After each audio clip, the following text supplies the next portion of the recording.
보이맨 칼럼. 신성한 공급과 신성한 통치. 지난주부터는 이제 베드로 후서잖아요. 베드로 후서 메시지 2번부터 오늘 8번까지가 범위예요. 근데 실제로는 1장 1절부터 1장 21절까지 1장 전체가 이제 범위인데, 베드로 후서의 주제가 뭘까요? 두 단어로 되어 있죠. 신성한 공급과 신성한 통치. 공급과 통치입니다. 베드로 후서는 무조건 공급과 통치예요. 여기 보면은 이 배경이요. 예루살렘 교회가 시작된 지 한 30년쯤, 약 60년대 되겠죠. AD 60년대. 이 편지는 AD 69년경에 예루살렘 성전이 회파되기 1년 전쯤이고, 사도 바울이 67년에 순교하고 나서 한 2년 후쯤 될 거예요. 그러니까 아주 그 분위기가 굉장히 핍박받는 분위기, 또 내재적으로도 이단이 들어오고 변절된 사람들이 일어나고, 이런 복잡한 때에 특히 유대인 믿는 이들에 대한 부담이 커요. 바울은 이방인의 사도로서 이방인 믿는 이들에 대한 관심이 크고, 대개 서신들도 14서신이 다 그런 쪽으로, 히브리서 빼놓고는 다 이방인 믿는 이들에 대한 서신들이에요. 근데 베드로는 이제 흩어진 나그네들, 유대인들, 소아시아 지방에 있는 그런 베드로 전서 1장 1절에 나오잖아요. 거기 지방에 있는 사람들에게 편지를 썼다고 그랬어요. 근데 여기 이제 베드로가 이러한 동일하게, 서문에 보면 동일하게 보배로운 믿음을 할당받은 믿는 이들에게 이런 말을 하면서, 두 개, 신성한 공급과 통치인데, 이런 어떤 공급이냐면 신성한 공급이에요. 신성한 공급 누구만 할 수 있어요? 하나님만 하실 수 있어요. 신성한 통치는 통치인데 누가 통치해요? 하나님이 통치하는 거예요. 자, 형제자매님들, 누구로부터 공급을 받고 있습니까? 하나님으로부터.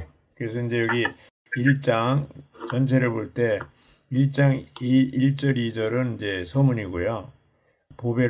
동일하게 보배로운 믿음을 할당받은 믿는 이들에게 이렇게 베드로가 썼고요.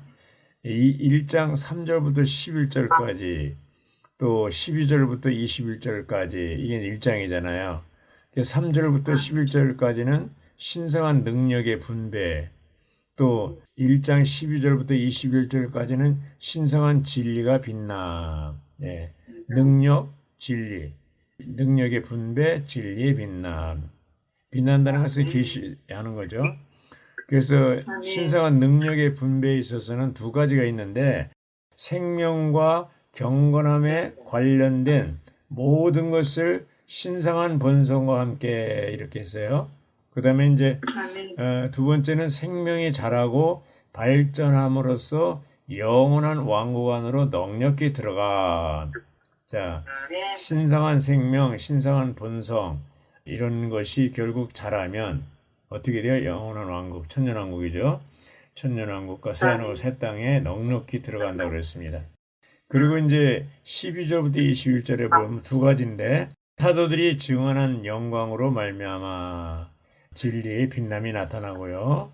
두 번째는 신원자가 말한 말씀의 빛으로 말미암아 이게 나타납니다. 저는 지금 1장을 추구하고 라피타 읽으면서 후반부, 1장의 후반부 12절부터 21절에 있는 부분이 부담이 있는데요. 이제 교통하도록 하겠습니다.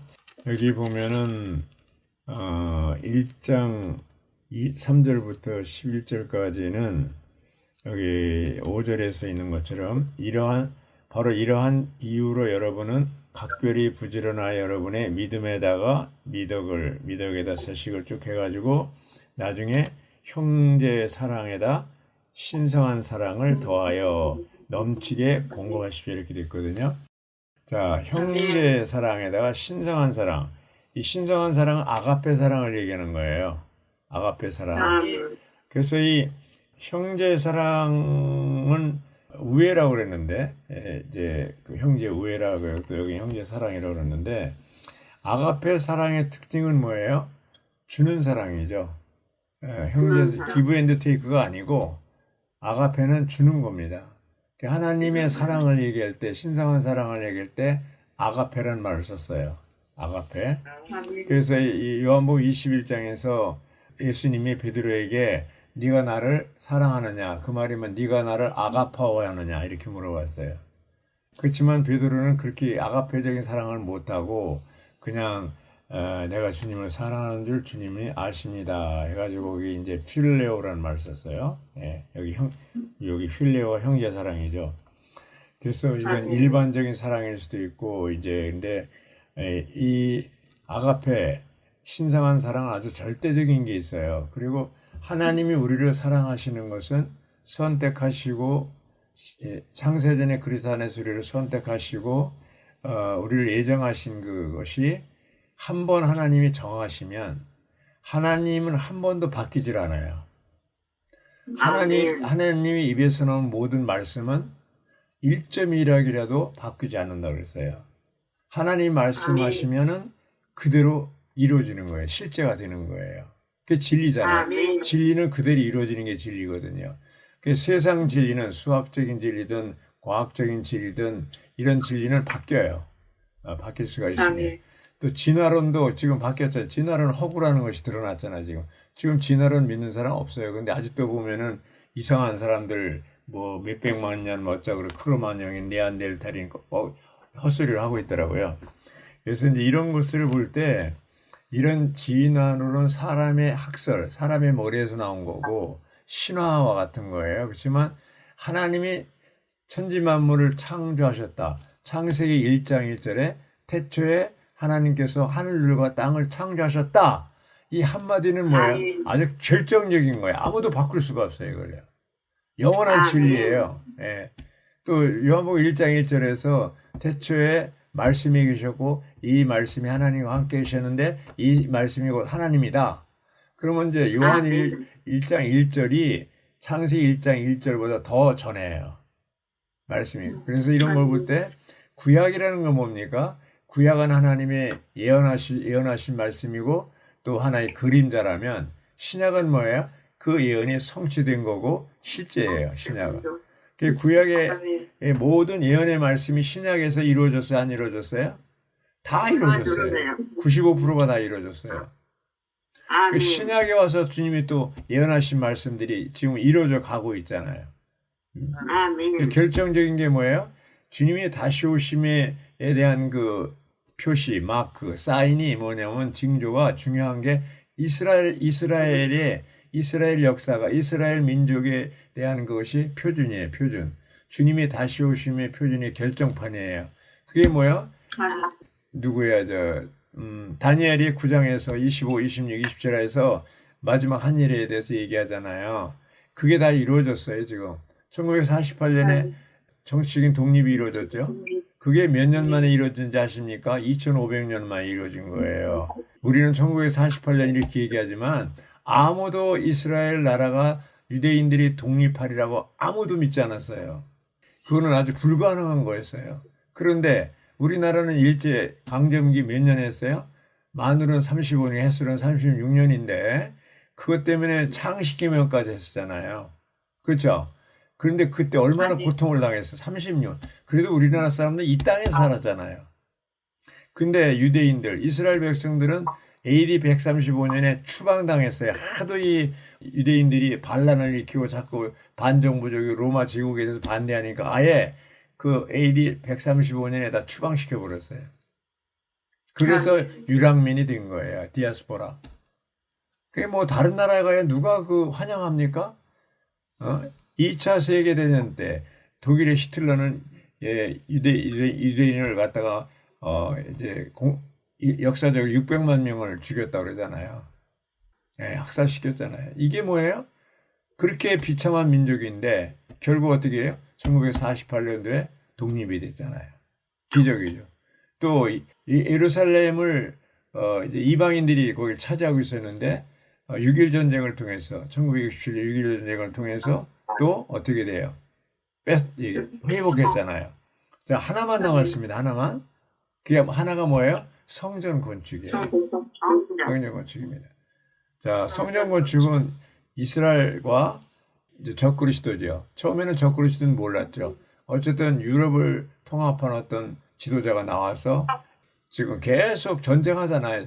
자매님들 지금 이스라엘과 하마스 전쟁, 이스라엘과 헤즈볼라 전쟁 이런 것들이 우연이 아닙니다. 이게 아주 제가 느낄 때 아주 예수님이 문 앞에 가까이 왔다는 하나의 사인이에요. 아니 미국도 이 바이든 대통령도요. 이런 네타냐후 이스라엘 그 총리 대통령인가 그 사람 어떻게 할 수가 없어요. 지금 그냥 막 불도저처럼 밀어붙이잖아요. 그냥 막 폭탄만 쏟아붓잖아요. 그냥 그게 뭐 이게 이런 상황이 왜 벌어집니까? 왜 우크라이나 전쟁이 일어나고 이렇게 합니까? 근데 우크라이나 전쟁은 그렇게 어떻게 보면 성경적으로는 중요하잖아요. 근데 이스라엘에 대한 기사, 이스라엘 나라, 유대인들이 그 기사가 나올 땐 굉장히 주의해야 됩니다. 여기 보면은 주의해서 뭐라고 그랬잖아요. 베드로서 2장에 말씀에 주의를 기울이는 것이 좋습니다. 이 말씀에 주의를 기울인다는 것은 예언의 말씀이죠. 예언의 말씀이 지금 성취되고 있다는 거예요. 전쟁과 전쟁의 소문이 끊이질 않고 나라와 나라가 민족이 민족을 잡고 처처에 기근과 지진이 있고 지금 특히 이스라엘이 지금 이렇게 계속 말하자면 거기에 중동 지방에 이스라엘 민족 전쟁이 일어나는 거에 대해서 아주 예의주셔야 됩니다. 자매님들이 이제 정말 주님이 가까이 왔다는 걸 못 느끼십니까?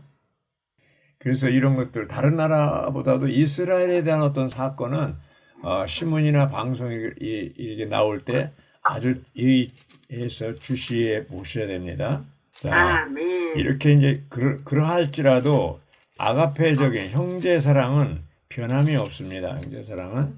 그래서 여기 7절에 있는 신성한 사랑에 더하여 넘치게 공급하십시오. 하나님이 우리를 사랑한 것은 한 번도 바뀐 적이 없습니다.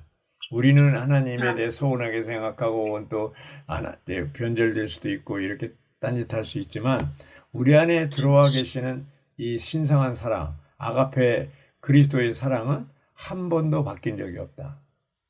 네, 나는 변해도 주님은 나를 사랑하는 것에 대해서 한 번도 바뀐 적이 없다. 얼마나 감사합니까? 만약에 주님의 사랑이 나를 택하시고 부르시고 은혜를 주시고 주님의 사랑이 내가 이제 행동을 이상하게 하면 이놈 이제 형편없네 해가지고 그냥 사랑하지 않거나 이렇게 한다면 그거 참 제대로 구원받은 사람 아무도 없을 거예요. 그런데 하나님의 사랑은 한 번도 변하지 않아요. 아가페는 한 번 사랑하시면 끝이에요. 그러한 사랑을 우리가 가지고 있다면 다른 사람에 대해서 우리는 하나님의 사랑에 대해서 내 인간적인 생각으로 하잖아요. 그렇지만 우리가 하나님 편에서 볼 때 한 번도 바뀐 적이 없어요. 그래서 이러한 놀라운 주님이 베드로가 뭘 시험했냐면 요한복음 21장에도 베드로에게 네가 나를 사랑하느냐 사랑으로 결론을 맺잖아요. 그리고 여기 17장에 마태복음 11장에 변형의 산, 변화산이라고 그러고 변형의 산이라고도 하는데 거기서 세 제자만 갔잖아요. 누구 갔어요? 베드로, 야고보, 요한입니다. 근데 여기 베드로가 이제 간증하는 거잖아요. 여기 17절에 보면 왜냐하면 그분께서 하나님 아버지께 존귀와 영광을 받고 계셨을 때 목격자라고 그래서 목격자. 목격자 16절에 목격한 사람들로서 세 사람이죠. 뭘 목격했습니까? 주님이 변형의 산에서 호련히 변형된 것을 목격한 거예요. 그때 베드로가 어떻게 했어요? 너무나 놀래고 그냥 당황해서 막 헛소리를 했잖아요. 막 초막셋을 짓는다고 그러니까 자기가 하는 말이 무슨 말인지 모른다고 그랬잖아요. 그만큼 그래서 그냥 황홀경에 빠져버린 거예요. 그만큼 아주 그 사건이 장엄한 사건이고 베드로에게서는 잊을 수 없는 아주 인상적인 사건이었어요. 그걸 지금 얘기하는 거예요. 우주 가운데 하나님이 사랑하는 분은 아들밖에 없고요. 나를 기쁘게 하는 아들이 나 이렇게 얘기했어요. 그는 예수님은 나의 사랑하는 아들이요 나를 기쁘게 하는 아들이다. 하나님이 사랑하는 분은요 예수님밖에 없어요. 어떤 면에서 타락한 사람은 절대로 구원하기 위해서 사랑이 있는지 모르지만 타락한 사람은 인정하지 않습니다. 오직 우리 안에 계신 그리스도만 사랑하고 기뻐하시는 거예요. 그러니까 우리가 하나님의 사랑을 계속 이어받고 하나님을 기쁘게 해드리려면 어떻게 돼요? 내 안에 있는 그리스도. 여기서 뭐라고 그랬어요? 19절을 누가 좀 읽어주실래요? 또한 우리에게는 신원자가 말한 더 확실한 말씀이 있습니다. 어두운 곳을 비추는 등불의 주의를 기울이는 것처럼 여러분은 날이 밝고 샛별이 여러분의 마음속에 떠오를 때까지 이 말씀에 주의를 기울이는 것이 좋습니다. 예. 여기 신원자가 말한 확실한 말씀이 있어요. 그렇죠? 구약 신약, 구약이에요. 아까 말씀드린 구약은 예언했고 신약은 성취했고 구약은 그림자라면 실제라고 볼 수가 있죠. 그래서 확실한 말씀입니다. 다 이루어집니다. 구약에 예언하신 모든 말씀이 다 이루어졌습니다. 그 말씀이 어두운 곳을 비치는 등불이라고 그랬죠. 예, 구약이나 말씀이 어두운 곳 지금 어두워요, 밝아요 지금 세상에? 너무나 어둡습니다. 너무나 어두워요. 너무나 어두워요. 네, 너무나 어두워요. 이게 완전히 그냥 육체가 돼갖고 이거요. 육체의 탑이 뭐예요? 동성결혼, 동성연애잖아요. 이것이 그냥 온 세계 230여 개 다 아주 선진국, 미국 비롯해가지고 우리나라 비롯해서 다 지금 타락해가고 있어요. 육체로 돼가고 있어요. 그래서 창세기 6장에 그 노아홍수 때 왜 하나님이 물로 심판했습니까? 사람들이 육체가 됐기 때문에. 소돔과 고모라를 왜 불로 심판했습니까? 육체가 된 거예요. 그때 동성애가 있는 거예요. 예. 그래서 이런 걸 볼 때 오늘은 온 세계가 다 지금 미쳤어요, 전부. 아니 우리나라 교과서 보세요. 교과서 보면 아주 그냥 기가 막힙니다. 예. 이런 걸 볼 때 아주 어두워가고 있죠. 이런 때 우리는 어떻게 해요? 샛별이 우리 마음에 떠오를 때 샛별이 누구예요? 예수 그리스도. 여기 계시록 22장에 16절에 보면 빛나는 샛별이라고 그랬어요. 빛나는 샛별. 누가? 예수님이. 항상 우리 마음속에 뭐가 떠올라야 돼요? 샛별이 떠올라야 돼요. 어두울 때 샛별이 떠올라야 돼요. 그러니까 샛별이 떠올라야 빛을 인도하잖아요. 가장 밝은 별이라고 하잖아요. 새벽별이 언제 떠요? 새벽녘에. 해가 뜨기 직전에 뜨잖아요. 새별이. 그래서 지금 어두운 세상에서 샛별이신 그리스도가 우리 마음에 비추고 우리를 인도하고 그렇죠? 이제 이러한 그 베드로 사도가 우리에게 권면하는 것처럼 떠오를 때까지 말씀의 주의를 기울여야 됩니다. 성경에 20절에 보면 여러분이 먼저 알아야 할 건 뭐냐? 성경에 어떤 예언도 사람이 자신의 견해에서 나온 것이 아니라 사람의 생각에서 나온 게 아니라는 거예요. 성령, 하나님의 말씀이 하나님에게서 나온 거고 성령이 감동돼서 쓰여진 기록이잖아요. 그러니까 우리가 신문이나 이런 잡지에서 그거하고 성경 말씀하고 다른 점이 신문 안의 잡지는 그대로 안 돼요. 근데 하나님 말씀은 그대로 다 이루어진다니까요. 그거 안 믿습니까?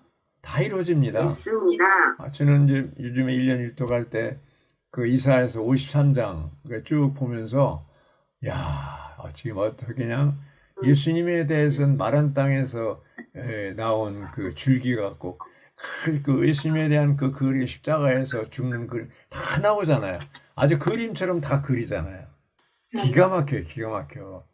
야, 어떻게 BC 600년경에 660년경에 그 예언한 말씀이 2000 몇 년 후에 이루어질 것을 다 이제 2600년 후에 이루어질 것을 다 얘기하냐고요. 아주 놀랍잖아요. 어떤 책도 형제자매님들 한 달 후에 무슨 일이 일어날지 아십니까? 예언할 수 있습니까? 못해요. 못해요. 우리는 몰라요. 한 달 후. 더군다나 1000년 후에, 100년 후에, 1000년 후에, 2000년 후에 그걸 어떻게 알아요? 근데 그대로 말씀한 게 다 이루어지고 있잖아요. 왜 사람들이 뭐 어떤 사람은 자기는 성경을 믿을래야 믿을 수가 없다고 그러더라고요. 저는 안 믿을래 안 믿을 수가 없어요. 아멘. 형제님도 안 그래요? 안 믿을래 안 믿을 그대로 다 진리인데요. 예? 예언의 아멘. 말씀 그대로 다 성취되고 아멘. 있는데요. 그렇죠? 아멘. 우리는 말씀에 주의하시면서 주님이 다시 오심, 이 목격한 베드로가 간증하잖아요. 그 신화나 그 당시에 변절된 이단들에 대해서 여러분들 믿지 말고 내 말을 좀 믿어라. 나는 직접 목격한 사람이다. 아멘. 네, 아멘. 목격한 사람이다. 이렇게 권면하고 있습니다. 이것이 아멘. 우리에게 베드로가 그 당시에 흩어진 나그네에게 하신 말씀일 뿐 아니라 우리에게도 하는 말씀이라고 볼 수 있고 11절을 읽고 마치겠습니다. 이렇게 할 때 우리의 주님이시며 구주이신 예수 그리스도의 영원한 왕국에 들어가는 일이 여러분에게 넉넉하고도 넘치게 주어질 것입니다.